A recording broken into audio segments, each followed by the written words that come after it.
10 tahun dipimpin oleh Jokowi hancur lebur, itu bagian dari gerakan menipu rakyat. Strategi kok diucapkan, sedangkan musuh dari depan mata. Lama-lama kita dimakan sama para bajingan dan para pengkhianat itu. Orang dari Sabang sampai Merauke nuntut tangkap adili Jokowi, dia bilang hidup Jokowi. Ini menyakitkan rakyat ini. Rakyat harus tahu, lawan apapun yang terjadi terhadap diri kita untuk mempertahankan hak kita. Kalau sampai kita mati, kita syahid, masuk surga.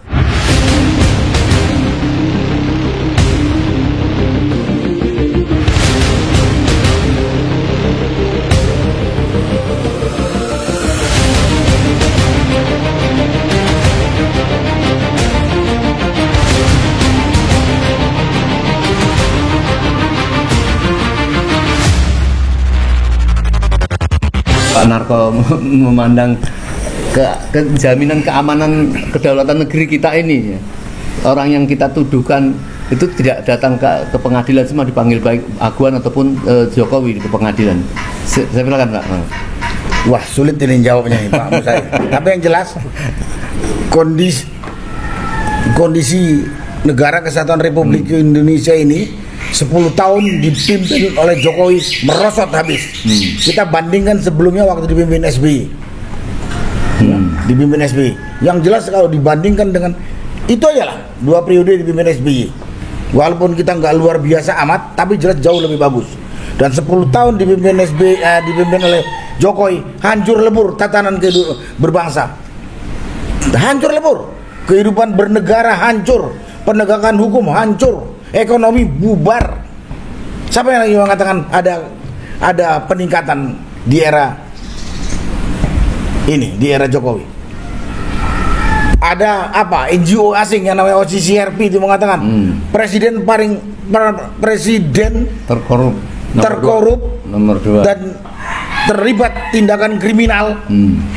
Dia finalis nomor 2 atau nomor 3 di dunia ini. Dan sekarang juga rakyat di mana-mana teriak adilin dan tangkap Jokowi. Nah, ini dampak dari dia. Tapi sekarang kan bukan dia presiden. Sekarang kan pemimpin tertinggi, pemegang otoritas, pemegang kekuatan negara ini ada di tangan Prabowo. Jadi kalau Prabowo nggak bisa menegakkan tuntutan rakyat loh mengadilin Jokowi ini dan bahkan melindungi, sebaiknya Prabowo turun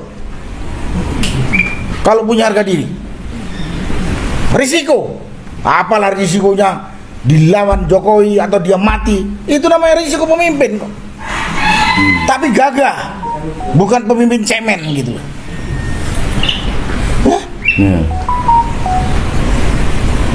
Semua pemimpin, apalagi dia berlatar belakang militer, pernah jadi komandan, risikonya itu kalau memimpin pasukan itu mati untuk negara dan bangsa.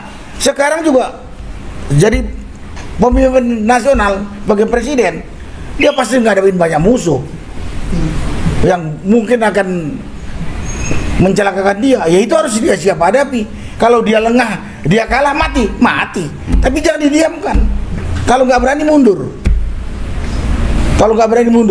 Jangan korbankan negara Indonesia yang penduduknya hampir 300 juta ini hancur lebur, dipimpin dengan cara-cara yang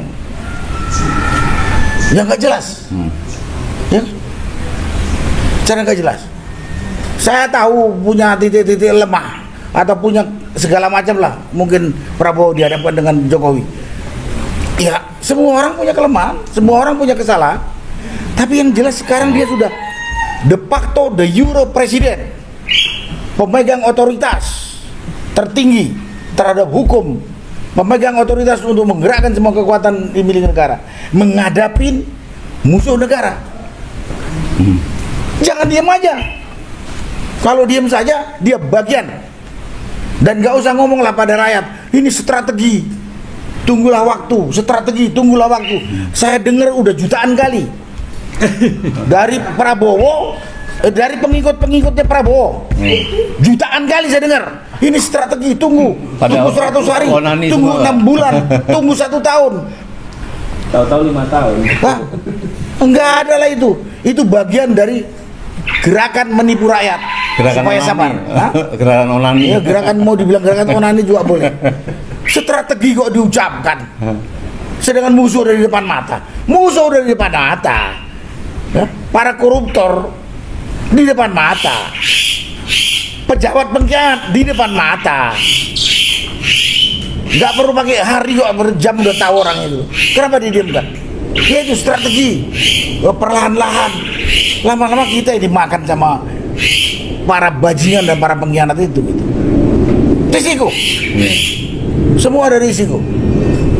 Saya terus ingat bekas presiden Filipina yang namanya sindikat narkoba dibantai sama dia, dan kemarin dipanggil oleh pengadilan internasional. Dia datangi di atas kursi roda, dan dia katakan kepada hakim itu, berapa banyak yang saya bunuh dan berapa banyak yang dibunuh sama Amerika di Irak dibandingkan tindakan dia menegakkan hukum dengan tegas. Dan diam itu hakim, dan negara yang tadinya menghujat dia jadi mendukung dia. Dia berani bertanggung jawab. Tapi adalah pengadilan. Maksudnya kan dia bilang gitu. Sekarang beraninya ini gini. Ini malah rakyat dari Sabang sampai Merauke tangkap adili Jokowi, Prabowo teriak hidup Jokowi. Itu menyakitkan hati bener itu. Itu strategi. Strategi orang nggak tahu lah kalau kata Pak Ismet itu strategi apa itu kayaknya. Orang dari Sabang sampai Merauke nuntut tangkap adili Jokowi. Dia bilang hidup Jokowi. Ini menyakitkan rakyat ini. Bahkan dunia udah ngatakan Jokowi itu bajingan kok. Hidup Jokowi gitu. Menyakitkan hati. Nah sekarang begini dengan kasus PIK 2. Masa dia nggak tahu bagaimana penindasan dilakukan oleh Aguan? Memang dalam RPJMN udah nggak ada itu 4 titik itu. PIK 2 PSN, BSD, Rempang dengan apa? Surabaya. Nah, kalau itu tidak ada berarti itu sudah bukan PSN, berarti itu proyek swasta murni. Karena itulah pada kesempatan ini rakyat harus tahu, sudah nggak usah pikir-pikir, dengan tidak ada dalam RPJMN 2024 sampai 2029 itu proyek swasta murni punya Aguan. Ya kalau Aguan tidak menegakkan prinsip-prinsip berbisnis yang terbuka, lawan. Yang jelas sudah bukan PSN. Berarti rakyat harus tahu dan tidak mau ditakut-takutin sama Aguan dan para pengkhianat. Kalau dia mau pembangunan tapi berjalan sesuai dengan prinsip bisnis yang benar. Jual beli itu harus kesepakatan dua pihak. Jadi nggak boleh dia takut-takut lagi. Udah ada ini pegang. Sudah bukan proyek strategis. Ini kan memang rakyat Indonesia ini diciptakan miskin, bodoh. Jadi timbulnya penakut. Haknya dirampas pun sabar katanya.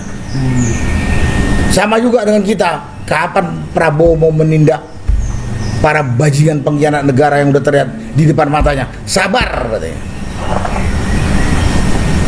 Saya terus ingat, ini seorang ustadz yang ngomong, dan kebetulan orang Cina, Felix Xiao. Kalau ada kejoliman di depan mata, kita sabar, itu namanya tolol. Itu yang ngomong seorang kiai itu, seorang ustadz. Kita sabar. Tapi kalau ada kejoliman, kebiadaban di depan mata kita sabar, itu kita namanya orang bodoh atau tolol. Nah, mudah-mudahan saya ngomong ini rakyat bangunlah. Saya katakan tadi, apapun yang terjadi terhadap diri kita untuk mempertahankan hak kita, kalau sampai kita mati, kita syahid, masuk surga. Amin. Daripada di dunia hina oleh manusia-manusia busuk ini kita diinjak-injak gitu. Nah ini yang perlu saya sampaikan. Saya cuma ingat itu. Manusia busuk. Tidak masuk dalam RPJMN 2024-2029. Berarti itu bukan proyek strategis nasional. Berarti berlaku di situ bisnis yang berlaku umum. Tak ada paksa memaksa. Dan pada kesempatan ini juga para pengkhianat Sadar yang kamu khianati bangsamu, saudaramu, bukan pendatang seperti pengusaha Aguan yang rakus ini. Hina banget kalau diingat oleh anak cucumu tercatat sebagai pengkhianat yang jadi peliharaan para pengusaha rakus. Udah hampir habis tuh pantai utara Tangerang tuh dikuasain kelompok bajingan itu. Masa nggak terbersih hatinya kayak penderitanya, nggak bisa merasakan gitu. Ya mudah-mudahan kalau dengar omongan saya ini, rakyat berani bersatu untuk menjaganya, bukan untuk mengganggu. Mempertahankan hak adalah kewajiban.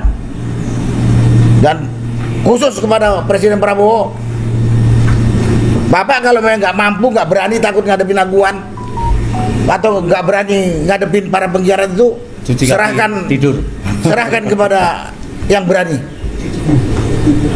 Dan gerakan-gerakan ketidakpuasan terhadap kepemimpinan Bapak sudah mulai terlihat. Jangan sampai terlambat. Malu kita kalau Bapak juga dikuyok-kuyok sama orang yang tidak suka karena kelemahan Bapak Presiden Prabowo. Pihak-pihak ini yang punya kandidat Bapak lemah, Pak Presiden Prabowo lemah. Coba tegas. Dalam ketegasan itu kalau ada risiko, ya memang risiko. Kalau nggak mau ada risiko, udah bertapa aja kita di gunung.